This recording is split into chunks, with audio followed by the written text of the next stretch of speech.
काशी मथुरा के अदालती मुद्दे नए साल में भी चर्चा में बने रहेंगे। इनमें नए नए कानूनी मोड़ भी आते रहेंगे।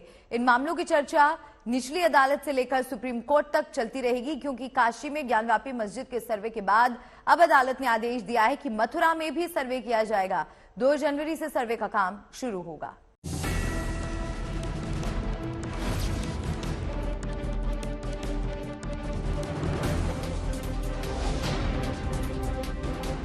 अयोध्या काशी के बाद अब संग्राम मथुरा पर है।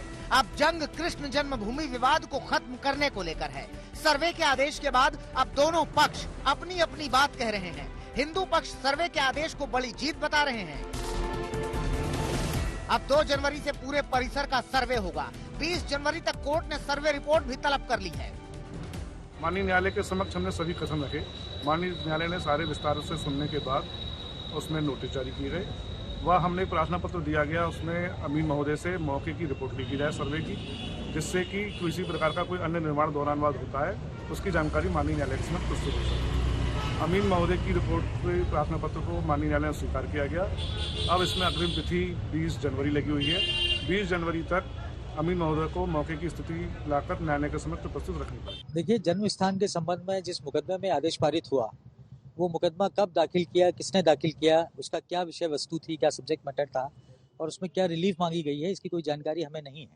वो इसलिए नहीं है क्योंकि आज तक उस मुकदमे के ना तो कोई नोटिस और संबंध हमें आज तक मिले हैं किसी भी रूप में, और ना ही कोई जानकारी हमें दी गई। हिंदू पक्ष का दावा है कि शाही ईदगाह में स्वास्तिक का चिन्ह है, मंदिर के प्रतीक है, मस्जिद के नीचे भगवान का गर्भगृह है, हिंदू स्थापत्य कला के सबूत हैं। मैं भीतर गया तो मैंने देखा कि दीवार पर संवत 1712 लिखा हुआ है, अंदर लिखा है केशव राय मंदिर है। तो भाई जब वो मंदिर है तो मस्जिद का मतलब क्या है? तो ये जितने भी फैक्ट्स हैं, चाहे आप रेवेन्यू के फैक्ट्स ले लीजिए, चाहे नगर निगम के फैक्ट्स ले लीजिए या हिस्ट्रिकल फैक्ट्स ले लीजिए, और जो फैक्ट्स है उसकी दीवारों पर, वो सब हिंदू स्थापत्य कला को, हिंदू संपत्ति को प्रदर्शित करते हैं। तो इसमें कोई दो राय नहीं है कि ये प्रॉपर्टी हिंदू पक्षकारों की है, हिंदू पक्षकारों को मिलनी चाहिए और वहाँ दिव्य और भव्य मंदिर का निर्माण होना चाहिए। लगता है ऐसा है कि वादी पक्ष द्वारा कुछ फैक्टों को छुपाकर तथ्यों को तोड़ मरोड़ कर पेश किया गया, क्योंकि ये कोई साधारण मामला नहीं है, कोई साधारण घर मकान का मामला नहीं है। यहाँ एक ऐसा मुद्दा हो कि जहाँ अमीन रिपोर्ट का कोई महत्व तात्पर्य है भी नहीं, न वो औचित्य बिना सुने हुए। तो अब चूंकि न्यायालय बंद है, आज समाचार पत्रों के माध्यम से ज्ञात हुआ है, कुछ चैनलों में अब ये डिबेट चल रही है। तो अब जनवरी में जब ये न्यायालय खुलेंगे तो न्यायालय में अपना पक्ष रखेंगे, इस ऑर्डर को कैंसिल भी कराएंगे और रिकॉल की जो भी विधिक प्रक्रिया होगी वो अपनाया जाएगा, क्योंकि ये ऑर्डर बिल्कुल इलीगल ऑर्डर हुआ। हिंदू पक्ष की याचिका में कहा गया है कि श्री कृष्ण जन्म स्थान की करीब 13.5 एकड़ जमीन पर औरंगजेब ने मंदिर तोड़कर ईदगाह मस्जिद बनवाई थी। हिंदू पक्ष ने भगवान श्री कृष्ण के जन्म से लेकर मंदिर बनने तक का पूरा इतिहास अदालत के सामने पेश किया। 1968 में श्री कृष्ण जन्म स्थान सेवा संघ बनाम शाही ईदगाह के बीच हुए समझौते को भी अवैध बताते हुए इसे खत्म किए जाने की मांग की। देखिए, हम बड़े लंबे समय से प्रयासरत थे कि वहाँ पर अमीन सर्वे जाए, क्योंकि ये प्रॉपर्टी हिंदू पक्षकारों की प्रॉपर्टी है। 1670 में औरंगजेब ने तोड़ी थी, ये सब जानते हैं। तो हमारा एकमात्र उद्देश्य था कि वहाँ पर अमीन सर्वे हो जाए, कोर्ट कमीशन जाए और वहाँ की वीडियोग्राफी हो, फोटोग्राफी हो, जितने भी तथ्य हैं, जितने भी एविडेंसेस हैं, सब रिकॉर्ड में आनी चाहिए। शाही ईदगाह मस्जिद मथुरा शहर में श्री कृष्ण जन्मभूमि मंदिर परिसर से सटी हुई है।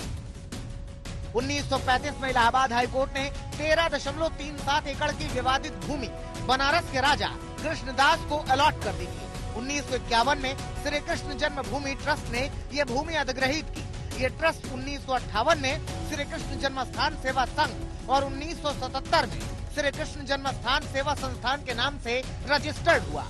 1968 में श्री कृष्ण जन्मस्थान सेवा संघ और शाही ईदगाह कमेटी के बीच हुए समझौते में इस 13.37 एकड़ जमीन का स्वामित्व ट्रस्ट को मिला और ईदगाह मस्जिद का मैनेजमेंट ईदगाह कमेटी को दे दिया गया। इसके बाद से ही ये विवाद गहराता चला गया।